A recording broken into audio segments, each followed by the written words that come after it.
Now, as we heard earlier, waste criminals are ruining beautiful parts of our environment by illegally dumping rubbish.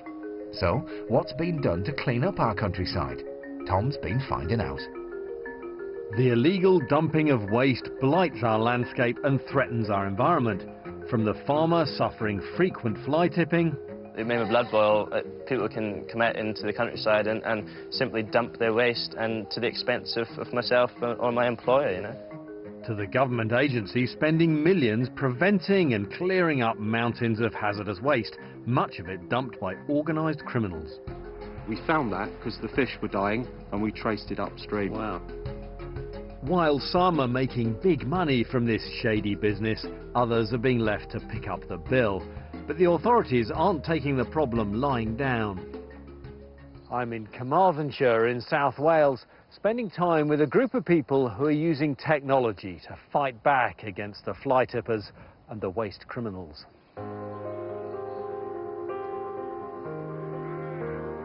It's certainly a secluded spot coming in off the hills there, isn't it? Yes, this is an ideal location for fly tippers because it's off the beaten track. And here it is. Mike Roberts from Carmarthenshire County Council is on the front line against fly tipping, and he certainly sees more than his fair share of rubbish. There's so much different stuff here, I don't know where to start. It's full of broken glass, and it must have taken a lot to bring that down here as well. Got the sofas, everything including the kitchen sink up there. And over there, that's asbestos, and that's nasty stuff.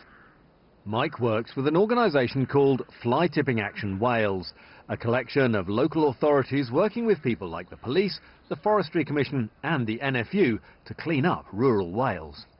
There's no excuse for this, but this is what every local authority, every landowner is subjected to at the moment. I find it really, quite jaw-dropping, but I guess you're dealing with this sort of stuff all the time, are you? This is what we come across on a daily basis, unfortunately, and it's getting worse.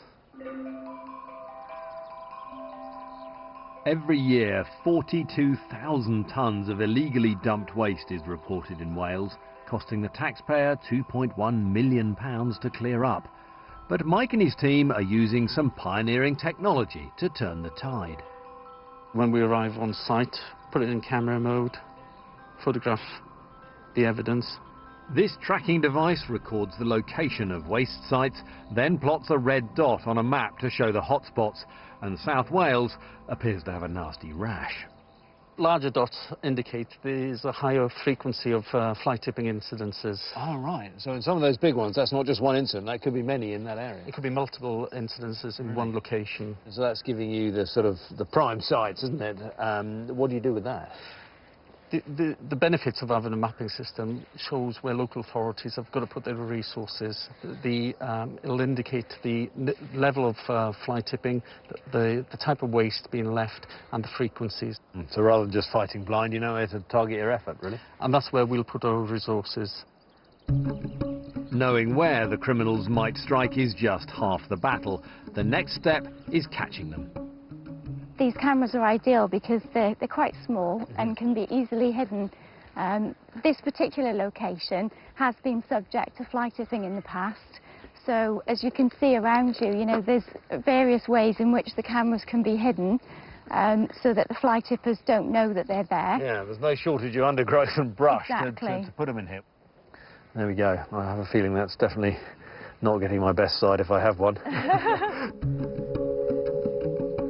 Hidden cameras like this are used to catch offenders red-handed, even in the middle of the night. We don't want to give away the tricks of the trade and make it easier for the villains, so we'll let Pam hide her secret camera without showing you the details. This pioneering method of mapping illegally dumped waste before catching criminals in the act is now being rolled out in other areas. Gary Evans has been managing the project. So how are you doing in protecting the beautiful landscape of Wales? Yeah, it is beautiful, isn't it? And it's typical of South Wales, and yeah, we're passionate at Fly Tipping Action Wales of maintaining this for local communities and future generations.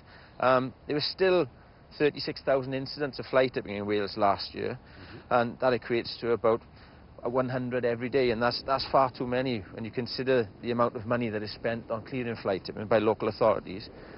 that money could be better spent in other services like education and health too.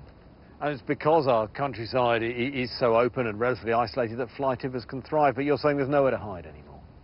Very much so. With the GPS tracking system that we've got and the covert surveillance techniques that local authorities can employ now that we're helping them with, yeah, there's very few places now that if we believe fly tipping is going to go on that we couldn't target with our covert surveillance techniques. The group's efforts seem to have had a real impact in the clean-up of public land. But what about private landowners, like farmers? We've been working with landowners, National Farmers Union for one, to look at this issue. We appreciate that fly tipping is going up in some areas on private land. And we're keen to address that, and we've been working with them only this month to look at alternative ways of tackling the problem on private landowners so it doesn't become such a blight for those individuals. Do you think we might see cameras and surveillance things on private land as well? There's a lot of legal barriers and there's a lot of legal implications you have to go through before that's actually put in place. But we're looking at systems and methods and processes that will help those landowners tackle fly tipping in the future.